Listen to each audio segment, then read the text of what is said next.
हाय, क्या आइसक्रीम या hot coffee SIP आपके दांतों में इलेक्ट्रिक शॉक जैसी झंझनाहट पैदा करता है? टूथब्रश करना या कुछ खट्टा मीठा खाना या पीने से पहले आप झिझकते हो? अगर ऐसा कुछ हो रहा है आपके साथ तो निश्चित रूप से सेंसिटिव टूथ या डेंटाइन हाइपर सेंसिटिविटी की प्रॉब्लम आपके साथ हो रही है। आइए देखते हैं क्यों होता है ये।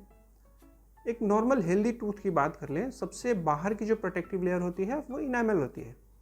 सेम मसूड़ों के अंदर या सब जिंजाइवली सीमेंटम होती है।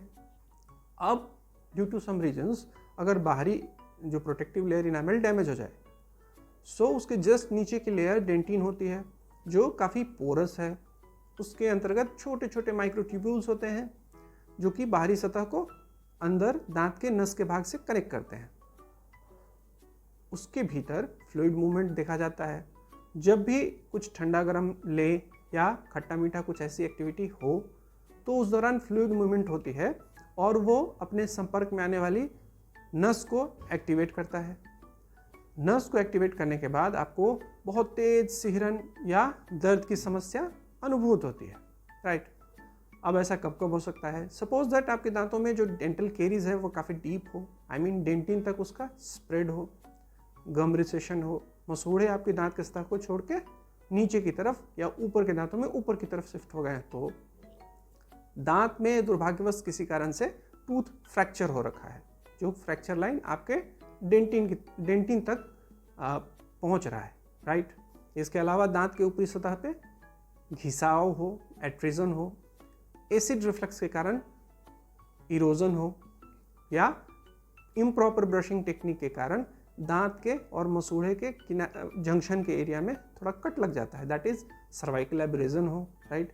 इसके अलावा आपने मान लो वाइटल टूथ के ऊपर ही डेंटल क्राउन पहना हो और उसमें दांत में की सरफेस पे और डेंटल क्राउन के बीच में माइक्रो लीकेज हो रहा है या माइक्रो गैप है, सो इन दैट केस हो सकती है। या आपने रिसेंट कोई डेंटल ट्रीटमेंट करा रखा हो जैसे स्केलिंग, रूट प्लेनिंग वगैरह, या आपने टूथ वाइटनिंग या डेंटल ब्लीचिंग करा रखा है, so in that case post op sensitivity होती है।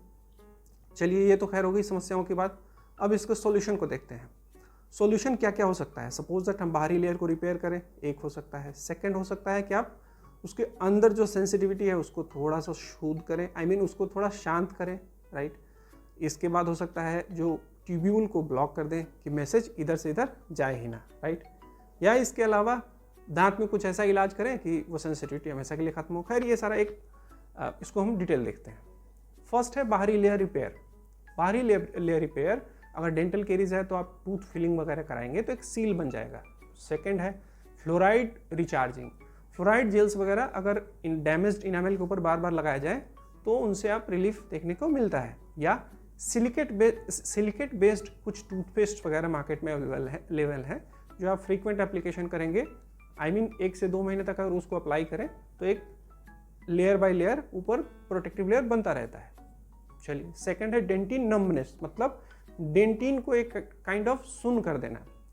पोटेशियम नाइट्रेट बेस्ड टूथपेस्ट जैसे सेंसोडाइन वगैरह मार्केट में खूब आजकल प्रचारित होते हैं। उसमें बेसिकली जो पोटेशियम रिलीज होता है वो दांत के नर्व्स को सुन करता है। ये एक क्विक रिलीफ तो है बट ये शॉर्ट लिव्ड है, इससे आपको लॉन्ग टर्म में ज़्यादा बेनिफिट नहीं होने वाला है, राइट। थर्ड आता है डेंटाइनल ट्यूब्यूल को ब्लॉक कर देना। जो नलिकाएं हैं जिसमें फ्लूइड मूवमेंट हो रहा था बाहर से अंदर नस तक या नस से लेके बाहर तक, उसको अगर ब्लॉक कर दिया जाए कि जो ये उधर से रिस्पॉन्स आ रहा है बाहर से ठंडा गर्म का वो रुक जाए, इसके लिए स्टेनस फ्लोराइड वाले कुछ टूथपेस्ट यूज़ कीजिए। फ्लोराइड जेल्स हो सकते हैं, राइट। या इसके अलावा डिसेंटिसाइजर्स या बॉन्डिंग एजेंट्स वगैरह होते हैं, स्पेसिफिकली कंपोजिट या टूथ कलर्ड फिलिंग के साथ यूज़ किए जाते हैं, उसको भी अगर यूज़ करें इस पर, इस एक ऊपर लगा के एक लाइट क्योर कर दें तो एक रिलीफ मिल सकता है आपको। चलिए, अब केस ऐसा है कि दर्द आपको बहुत तेज है, सेंसिटिविटी आपका सारा ध्यान खींच रही है, आप परेशान हो, so in that case intentional root canal treatment, that is दांत के नस का इलाज कर दें तो जो नर्व रिस्पॉन्स है वो खत्म हो जाएगा और अल्टीमेटली आपको रिलीफ मिलेगा, राइट। इसके बाद आते हैं, सपोज दैट गम रिसेशन हो रखा हो, मसूड़े अपनी जगह को छोड़ के नीचे की तरफ शिफ्ट हुए हों, इन दैट केस हमको कोशिश करनी है कि मसूड़ा अपनी जगह पे फिर से आ जाए। तो यंग इंडिविजुअल के केस में, नए उम्र के जो बच्चे हैं या एडल्ट है, उनके केस में स्केलिंग या रूट प्लानिंग वगैरह मेजर्स लेने से हमको रिजल्ट अच्छा मिलता है। इफ़ नॉट देन या उससे लेटर ऑन एक सॉल्यूशन है कि आप कुछ जिंजाइवल सर्जरीज करके उसको फिर से अपनी जगह पे प्लेस कर दें, या ये ना हो तो आप जिंजाइवल ग्राफ्ट वगैरह है, इनसे भी आप रिलीफ पा सकते हैं। खैर, अगर आपका जो डेंटल क्राउन आपने वाइटल टूथ के ऊपर लगा रखा है वो लीकी हो, आई मीन उसमें और टूथ सरफेस के बीच में एक गैप बन रहा हो, right, so in that case आप क्राउन को चेंज कीजिए। और इफ़ बात ना बने तो इंटेंशनल रूट कैनाल ट्रीटमेंट और फिर उसके ऊपर प्रॉपर क्राउन लेना चाहिए, राइट। खैर, तो ये सारे मेजर्स हैं जिनको अगर हम यूज़ करें पैरेलल तो हमको रिलीफ मिल सकता है, राइट। इस टॉपिक से रिलेटेड और भी कुछ कंसर्न हो या कुछ क्वेरीज हो तो you are the most welcome, comment कीजिए और आप डिटेल बताइए, मैं रिस्पॉन्स दूंगा। सो उम्मीद करता हूँ आपको ये टॉपिक समझ आया। Thank you so much, have a nice day.